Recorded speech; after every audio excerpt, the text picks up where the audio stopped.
Hi, I'm Lily Nguyen, and thank you very much for joining us for Global Liner Shipping and Shipping 2030 Asia TV.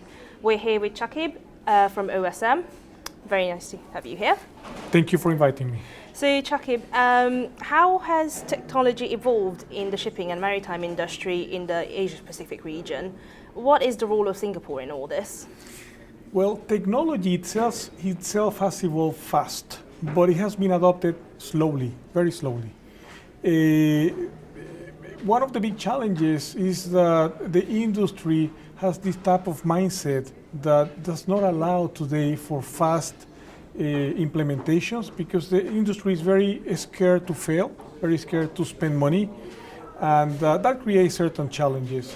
Now, Singapore plays an extremely important role, because without the support of the MPA, for example, the Maritime Port Authorities of Singapore, several initiatives that are currently happening would not be happening. And by that, I mean, if you look at the ecosystem today in the maritime industry and technology industries together, what you see is a series of startup companies starting to pop up, developing technologies that are specific for the maritime industry. And this is only happening because the Maritime Port Authorities are encouraging, giving grants, helping, supporting, and introducing these organizations with companies like OSM, so we can partner and hopefully co-develop or adopt technologies together that will help us create new cost savings, while it will enable them to grow in the maritime industry.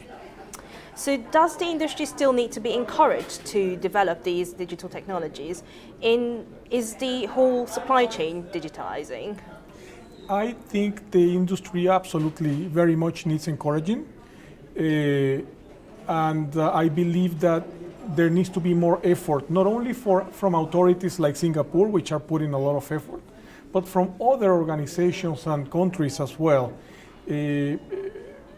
One of the big challenges in terms of having the entire ecosystem digitalized and the supply chain is that a lot of technologies are created for silos. So you create a solution for a particular part and a different solution for another area, but there is very few or perhaps none of the solutions cover the entire ecosystem. And because these companies develop these solutions separate, many times these solutions themselves don't properly communicate with each other. So a lot of work needs to be done in terms of encouraging organizations to work together, of sharing information, and that can only be done with the support of authorities. So yes, it needs to be very much encouraged. Is the industry imaginative and innovative enough? Is the industry imaginative? And well, they are imaginative if you talk about the companies that are creating solutions for the maritime industry. The question is the industry ready to adopt those imaginative solutions?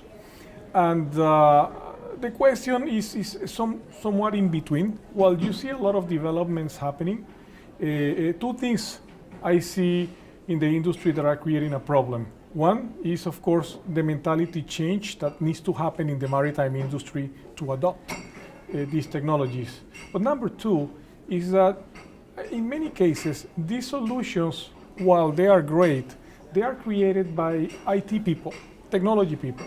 And sometimes these technology people fail to explain in terms that CEOs and organizations understand how they will create competitive advantages for organizations.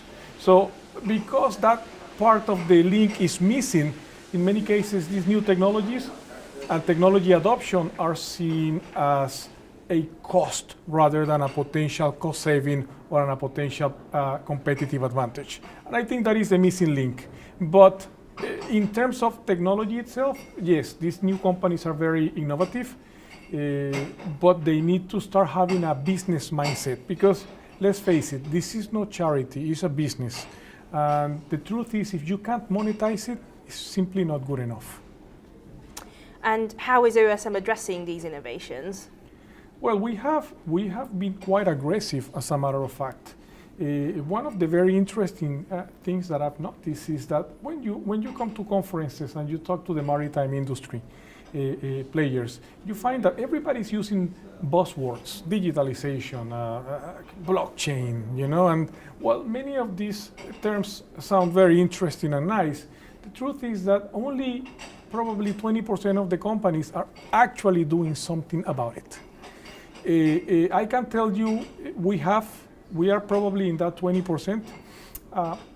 In the last year, we have developed a maritime operations center here in Singapore with support from the Maritime Port Authorities of Singapore, from where we can not only monitor what's happening in our fleets real time, 24 hours by 7, 365 days a year, but now we also have advanced analytics that enable us to know what's happening in OSM at any particular point, financially and operationally. And everyone in the company who needs it have access to this information from any device, anywhere in the world they are, as long, of course, as they have some kind of internet connectivity. And this ability is giving us a chance to start making much better decisions, because when people are traveling and they need to make fast decisions, which is the new norm, now they're making decisions based on facts and not on gut feeling, which again is another part of the challenges we face.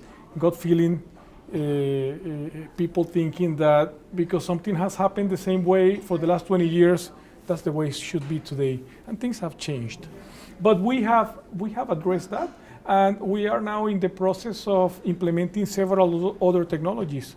I can tell you, for example, that in the next 6 months, you will very likely hear in the news that we will have new drone services that we intend to offer for inspections and several other services. We are testing augmented reality to enable engineers in the ships to take advantage of our huge knowledge pool onshore. And of course, the typical players like blockchain. As you know, in OSM, we do technical management, but we also do crew management. And one of the challenges when you do crew management is that this crew, all these people have certificates.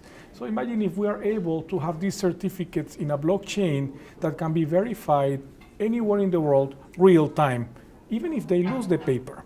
So this is the type of efficiencies we are looking at for the future, and the operations center is what we have built now to address the existing challenges we have. In your opinion, what are the challenges of adapting digital technologies into shipping and maritime? Well, I can think of several challenges, but I will speak of what I see as the two main challenges.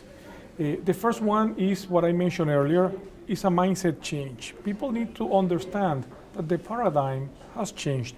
Technology is no longer a cost and an option. Technology is something that you must adopt in order to gain competitive advantages, in order to do better, faster and cheaper than others, and if you're smart enough, in order to build new revenue streams. The second challenge besides mindset is there has to be a change in the people that are actually creating and implementing these technologies.